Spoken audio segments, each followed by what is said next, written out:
जो ही उसको सत्संग के द्वारा विवेक हुआ, उसने वासना का त्याग किया, शुद्ध ज्ञान जागृत हो गया।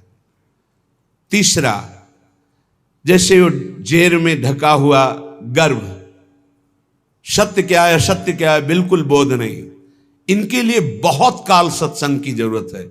जब बहुकाल करी सत्संगा, तब ही हो सब संशय भंगा। जब बहुत काल सत्संग होता तब इनको चेतना जागृत होती है, अरे मैं गलत हूं। नहीं, काफी समय तक सत्संग करते हुए भी असत आचरण होते रहते हैं। जब सत्संग बहुत काल किया जाता है तो श्रवण मात्र से हृदय पवित्र होता है। जब हृदय पवित्र होता है तब चेतना जा रहे मैं कहां भ्रमित हो रहा हूं। वो काम भोग वासना के कारण अपने ज्ञान को ढका, अपनी शक्तियों को भूला हुआ, अपने आनंद स्वरूप को भूला हुआ, जहां अधिक दुख भोगना है उसी भोगों की तरफ बढ़ता जाता है। काम कलुषित हृदय इस विष को अमृत मानकर खाने के लिए ललचाने लगता है। ये काम तब हटाना मुश्किल बन जाता है जब पवित्र प्रेम का रूप इसे दिया जाता है। पवित्र प्रेम का नाम इस जब भयानक मलिन आचरण काम को दिया जाता है तब यह हटना मुश्किल हो जाता है। कांच और हीरा देखने में एक जैसा दिखाई देता है, पर दोनों में महान अंतर होता है। एक 10-20 रुपया का मिल जाएगा इतना, और एक करोड़ों का बिकता है हीरा, और उसकी पहचान केवल जौहरी जानता है। पहचान होती एक घन का प्रहार करो कांच चकनाचूर हो जाएगा, और हीरा ज्यों का त्यों चमकता हुआ वैसे ही रहेगा। ऐसे ही काम और प्रेम में अंतर है। काम सुख वांछा, जहां प्रतिकूलता है तो चूर चूर हो जाएगा वो, और प्रेम प्रतिकूलता में निखार आता है। कोई असली प्रेमी ही पहचानता है कि प्रेम किसे कहते हैं और काम किसे कहते हैं। बिरले ही कोई होते हैं जो प्रेम को जानते नहीं तो काम को ही प्रेम मान लेते हैं। प्रेम शून्य काम भाव को प्रेम मानकर जब स्वीकार कर लिया जाता है तब इसको दूर करना बहुत कठिन होता है, क्योंकि दोष को दोष मान लिया जाए तो निकल जाएगा, गुण मान लिया जाए तो बहुत कठिन होता है निकल पाना। काम अंधा होता है, प्रेम निर्मल तेजोमय भास्कर के समान होता है। जैसे अंधा मनुष्य कम से कम अपने को तो जानता है, लेकिन कामांध पुरुष तो अपने को भी नहीं जानता कि मैं क्या करने जा रहा हूं, क्या कर रहा हूं, क्यों कर रहा हूं, इसका परिणाम क्या होगा, वो इसे नहीं जान पाता। कुआ मदांधो, अंधों में अंधा बड़ा कौन है? बोले मदना तुरोवा, जिसे काम व्याप्त कर लिया, अधीन कर लिया, सबसे बड़ा अंधा है, उसको कुछ नहीं दिखाई देता। कामांध मनुष्य अपने हित को भी नहीं जानता, इसलिए अंधों में बड़ा अंधा कामांध है। काम उदय होने पर विद्वान की विद्वता, त्यागी का त्याग, तपस्वी की तपस्या, साधु की साधुता, वैरागी का वैराग्य क्षण मात्र में नष्ट हो जाता है, क्षण मात्र में नष्ट हो जाता है। कामांध मनुष्य अपना तो कल्याण कर ही नहीं सकता, बल्कि उल्टा अपना सर्वनाश कर लेता है। काम की दृष्टि अधा होती है, अधो अंगों में होती है। जनेंद्री में, जनेंद्री की तृप्ति में या और इंद्रियों की तृप्ति में प्रेम का लक्ष्य ऊर्ध्वतम होता है, दिव्य होता है, चैतन्य घन होता है, और वो सिर्फ श्री कृष्ण से होता है, हरि से होता है, प्रभु से होता है। काम आत्मबंधन, प्रेम जीवन मुक्तता, प्रेम से दिव्य भगवदानंद का दुर्लभ आस्वादन मिलता है। काम प्रतिपल हृदय को जलाता रहता है, शरीर की शक्ति को क्षीण करता रहता है। किसी भी काम में मन न लगना, कोई भी कार्य सुचारू पूर्वक न होना, ये बहुत दुर्गति कर देता है। कामेर तात्पर्य निज संभोग केवल, कृष्ण सुख तात्पर्य प्रेम तो प्रबल। लोक धर्म वेद धर्म देह धर्म कर्म, लज्जा धैर्य देह सुख आत्म सुख मर्म। सर्व त्याग करिए करे कृष्णेर भजन, कृष्ण सुख हेतु करे प्रेमेर सेवन। अतएव कामे प्रेमे बहुत अंतर, कामंदतम प्रेम निर्मल भास्कर। जब मनुष्य की कामना शरीर में केंद्रित होती कि शरीर भोग कर सुखी होऊंगा, उसका ज्ञान ढक जाता है, उसकी दिव्य शक्ति ढक जाती है, उसका आनंद ढक जाता है और बड़ा नीच होता चला जाता है वो। और जब सत्संग के द्वारा हमारी चित्त वृत्ति केंद्रित होती परमात्मा में, प्रभु में, श्री कृष्ण में, श्री हरि में, प्रियाजू में, तब वो दिव्य प्रेम बनता है। प्रेम शब्द केवल भगवत चरणारविंद में जुड़ने से होगा। संसार में प्रेम नहीं होता, काम होता है, राग होता है, मोह होता है, आसक्ति होती है।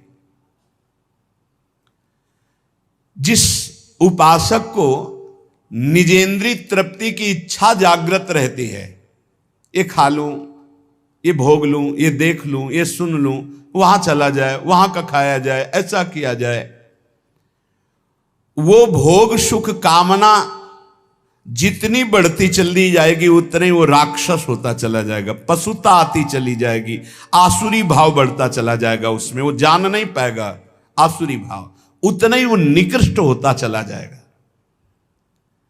और जितना भोग सुख कामना का त्याग होता जाएगा उतनी शांति आती जाएगी। त्यागात शांति निरंतरम।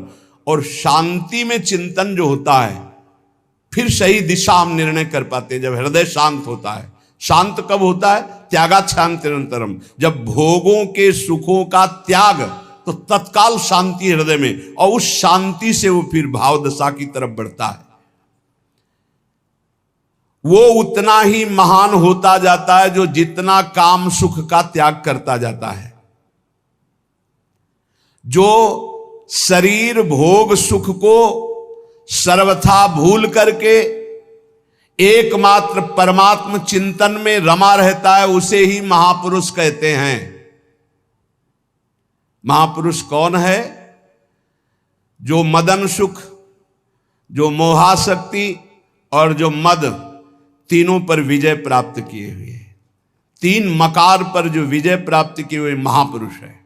जो काम विजयी है, जो अहंकार विजयी है, और जिसकी कहीं भी मोह ममता नहीं है, एकमात्र प्रभु श्री हरि में, वही महापुरुष है। जो निरंतर भगवदाकार वृत्ति में डूबा हुआ है, शरीर सुख छोड़कर, वही महापुरुष है। जिनका आत्मसुख सदा सर्वदा प्रभु के सुख में परिणित हो जाता है, उन महापुरुषों द्वारा जगत का कल्याण अपने आप प्रारंभ हो जाता है। वो जगत बंदनी, उनकी तुलना में कोई भी तपस्वी या कोई भी नहीं हो सकता। जो निरंतर भगवान के चिंतन में डूबे हैं, शरीर सुख के त्यागी हैं, उन महापुरुषों के द्वारा जगत मंगल स्वयं होता है। उनको संकल्प नहीं करना पड़ता, उनकी बराबरी कोई नहीं कर सकता। जो प्रेमी जन होते हैं, वो इष्ट सुख प्राणा होते हैं। अपने इष्ट के सुख में निमग्न रहने वाले, अपने इष्ट को प्राण समर्पित करने वाले, जैसे भगवान श्री कृष्णचंद्र जो गीता में कहते हैं, मदगत प्राणा, मच्चित्ता मदगत प्राणा बोधयंता परस्परम। जो मेरे में सदैव चित्त लगाए हुए हैं और मेरे को प्राण समर्पित कर दिए हैं। अब जीने मरने की परवाह नहीं, अब भूख प्यास की परवाह नहीं, अब दुख सुख की परवाह नहीं, क्योंकि मेरे प्राण प्राणनाथ को समर्पित हैं। उनका सहज सुख हो जाता है भगवदानंद। जैसे अभी सहज सुख है विषयानंद, हमारी वृत्तियां सहज में विषयानंद में जाती है, ऐसे उन महापुरुषों का सहज चिंतन, सहज आनंद भगवदानंद होता है। वेद धर्म, देह धर्म, लोक धर्म, लोक की लज्जा, देह सुख, आत्म सुख, परिवार सुख, आर्यपथ, धन के द्वारा प्राप्त सुख, ये सब का त्याग हो जाता है। एकमात्र केवल प्रभु, अपने आराध्य देव, प्रिया प्रीतम, श्यामा श्याम। जब तक उपासक के हृदय में लोक की परवाह है, परलोक की परवाह है, वैदिक सिद्धांतों की परवाह है, भोग मोक्ष की परवाह है, तब तक अभी प्रेम रण क्षेत्र में वो नहीं उतरा। जो प्रेम क्षेत्र में उतरता है, न लाज तीन लोकन की, न वेद को कहो करे, न शंख भूत प्रेत की, न देव जच्छते डरे, सुने न कान और की, दृश्य न और इच्छना। जो अपने इष्ट देव के लिए सर्वस्व का त्याग करके, निज सुख का विस्मरण करके केवल इष्ट सुख में तन्मय हैं, उन्हीं को प्रेमी कहते हैं। उन्हीं को प्रेमी कहते हैं। इस शरीर सुखों को प्रेमी नहीं कहते। निज सुख कामना को जब प्रीति रस की उपाधि दी जाती है तब वो मलिन हो जाती है। जहां निज सुख कामना, हे प्रभु मैं आपकी आराधना करता हूं, मेरा काम ये पूरा हो जाए, मेरी ये चाह पूरी हो जाए, मेरा ये मेरा ये मेरा ये, तो प्रभु तुम्हारे है ही नहीं। प्रभु से केवल काम करवाने की बात कर रहे हो, अपने को प्रभु का प्रेमी कहलाते हो। बोले उपाधि मात्र है, प्रेम नहीं है। प्रेम निरुपाध ही होता है। प्रेम में मांग नहीं होती इस बात की मेरी ये बात पूरी हो जाए, क्योंकि मेरा शब्द तो गया प्रभु के पास। ये तन प्रभु का, मन प्रभु का, प्राण प्रभु का, परिवार प्रभु का, जगत प्रभु का, मेरे सिर्फ प्रभु। मेरे तो गिरधर गोपाल, दूसरों न कोई। जब आप ही मेरे हो तो आपसे क्या मांगना है? आप ही मेरे हो। तो प्रश्न बनता है, क्या ऐसे निरुपाधि प्रेमी में भगवत दर्शन की भी लालसा नहीं होती? क्या अपने इष्ट के दर्शन की चाह करना भी प्रेम में कलंक है या बाधा है? क्या उनकी सेवा सुख में निमग्न होना भी बाधा है? सेवा करते हुए सुखी होना, उनके दर्शन की चाह रखना, उनसे मिलन की आकांक्षा रखना, क्या यह भी प्रेम में बाधा है? बोले नहीं। तो इसमें फिर आ जाता है ना अपना सुख, कि प्रभु को देखकर मुझे सुख होता है, प्रभु की सेवा करके मुझे सुख होता है, तो हम तो सुख ले रहे हैं ना, तो तत्सुख कहां हुआ? बोले नहीं। बड़ा सूक्ष्म वर्णन किया है। जब उपासक उपासना में तन्मय होता है तो उपास्य देव के मिलन की प्रबल आकांक्षा जगती है। ये उपासना का रंग है और इसे कामना नहीं कहते। इसे कामना नहीं, प्रभु के मिलन की चाह बंदनीय है, और जगत की वस्तु व्यक्ति स्था की चाह ये निंदनीय, ये त्याज्य है, ये बंदनीय है। तो इसमें स्वसुख तो होता ही है, प्रभु को देखकर भक्त को सुख होता है, फिर हां होता है, पर उससे कई गुना बढ़कर प्रभु को सुख होता है। प्रभु को सुखी देखकर वो उपासक और सुखी होता है। या सुख की होड़ लगी रहती है, तत्सुख की होड़ लगी रहती है। एक हृदय में महान उल्लास, मेरे प्रभु कब मिलेंगे, कब मिलेंगे, इसे विरह कहते हैं। ये प्रेम का स्वरूप है। ये चाह अचाह स्थिति से भी ऊपर की है, अचाह स्थिति से ऊपर की स्थिति है। कब मिलोगे प्यारे, कब मिलोगे? मिले हुए भी बार बार मिलन में एक नवीन मिलन, एक नवीन मिलन की चाह।